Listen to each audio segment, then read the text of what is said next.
অন্যদিকে আরেক শ্রেণীর পেশার মানুষ আছেন, আরেক শ্রেণীর মানুষ আছেন যারা আমাদের জন্ম থেকে মৃত্যু পর্যন্ত তারা আমাদেরকে বিভিন্ন সময় সহযোগিতা করে থাকেন, পরামর্শ দিয়ে থাকেন। কারা তারা? তারা হচ্ছে বিভিন্ন মসজিদ বলেন, মাদ্রাসা বলেন, ইমাম সাহেবরা, খতিব সাহেবরা, মুয়াজ্জিম সাহেবরা সহ অন্য অন্য ধর্মেরও যারা ধর্মীয় গুরু আছেন সেই মানুষগুলো। আপনারা যদি চিন্তা করে থাকেন সারা দেশে যত মসজিদ, মাদ্রাসা বা অন্য ধর্মের বিভিন্ন ধর্মীয় প্রতিষ্ঠান আছে সেখানে যারা কাজ করেন অনেক সময় তারা মানবেতর জীবন যাপন করে থাকেন। আমরা সিদ্ধান্ত করেছি ইনশাল্লাহ বিএনপি সরকার গঠন করলে এই মানুষগুলোকে আমরা সরকার থেকে একটি সম্মানের ব্যবস্থা করব যাতে তারা আত্মসম্মানের সঙ্গে বসবাস করতে পারে। এখন প্রিয় ভাই বোনেরা, এই এলাকার যদি আমাদের সমস্যার সমাধান করতে হয়, প্রধান কয়েকটি সমস্যা আছে।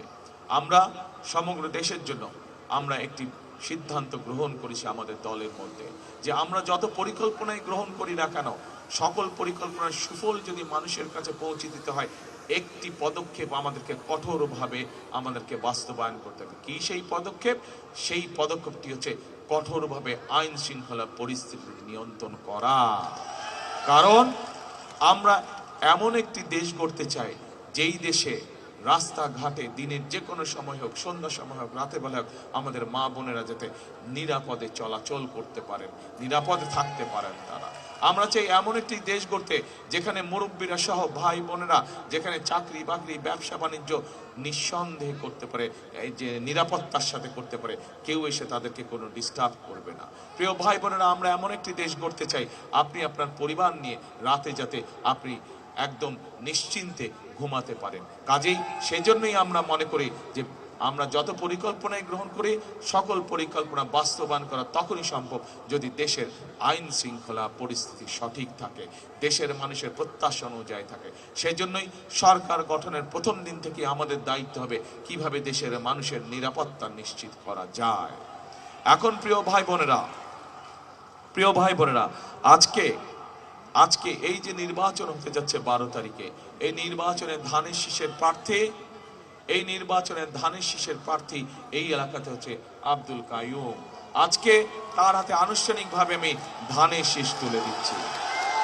আপনারা 12 তারিখ পর্যন্ত কাইয়ুমকে আপনারা দেখে রাখবেন, ধানের শীষকে আপনারা বিজয় করবেন। কাইয়ুমের দায়িত্ব হচ্ছে বিজয়ী হবার পরে ইনশাল্লাহ 13 তারিখ থেকে সে আপনাদের পাশে সার্বক্ষণিক থাকবে, আপনাদের বিপদ আপদের পাশে থাকবে, এলাকার উন্নয়নে আপনাদের পাশে থাকবে এই কাইয়ুম ইনশাআল্লাহ। এই এলাকার এই কাইয়ুম হচ্ছে এই এলাকারই সন্তান। সে আগেও আপনাদের জন্য কাজ করেছে, এলাকার মানুষের জন্য কাজ করেছে আগেও কমিশনার হিসাবে, এখন আরো বড় পরিসরে আপনাদের জন্য ইনশাআল্লাহ কাজ করবে কাইয়ুম। আজকে কাইয়ুমকে আপনাদের কাছে আমি দিয়ে গেলাম, 12 তারিখ পর্যন্ত তাকে আপনারা দেখে রাখবেন।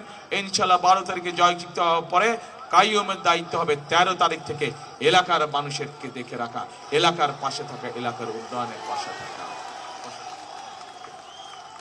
এখন প্রিয় ভাই বোনেরা, এক মিনিট শান্ত হতে হবে। এই স্লোগান যে দিবে সে কিন্তু গুপ্ত, তার মানে তুমি ডিস্টার্ব করতে আসছো এখানে। যে স্লোগান দিবে তার মানে তুমি ডিস্টার্ব করতে আসছো। এখন প্রিয় ভাই বোনেরা, আমি এতক্ষণ আপনাদের সামনে সংক্ষেপে আমার দলের পরিকল্পনা আমি আপনাদের সামনে তুলে ধরলাম।